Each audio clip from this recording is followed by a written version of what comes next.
بسم اللہ الرحمن الرحیم۔ السلام علیکم دوستو۔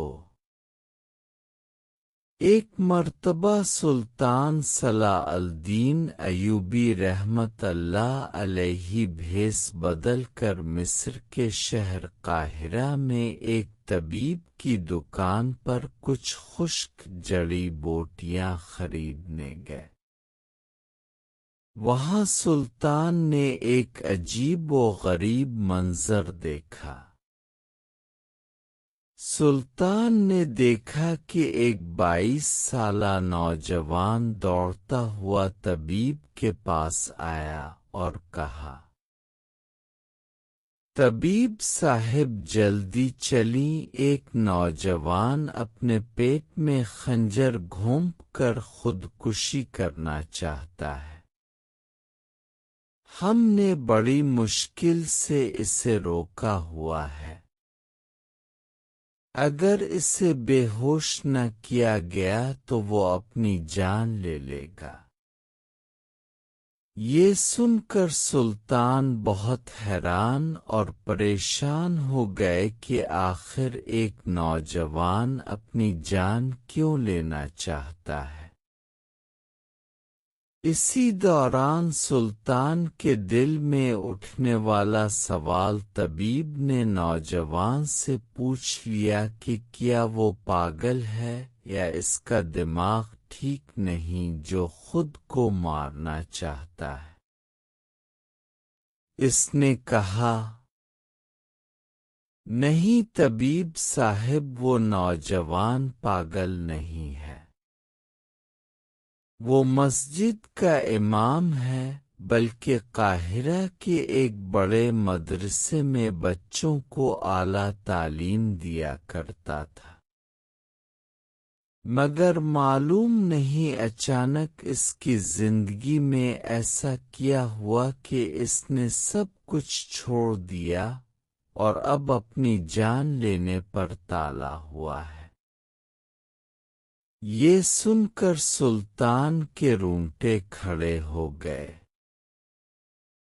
ایک مسجد کا امام جو جوانی میں دین کے راستے پر چل پڑا تھا، آخر ایسا کیا ہوا کہ وہ خودکشی پر آمادہ ہو گیا۔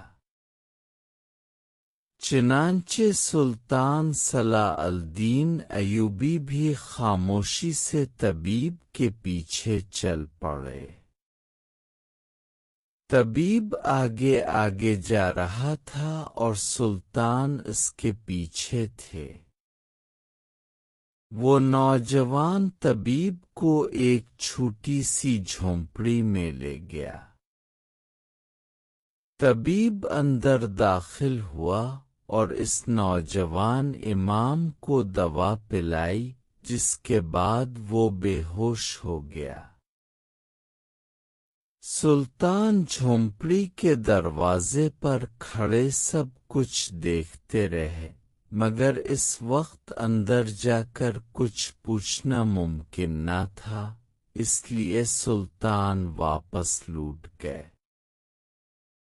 اگلے دن سلطان نے اپنے قریبی ساتھی علی بن سفیان کو حکم دیا، ابھی فوراً 2 سپاہیوں کے ساتھ اس جھونپڑی میں جاؤ۔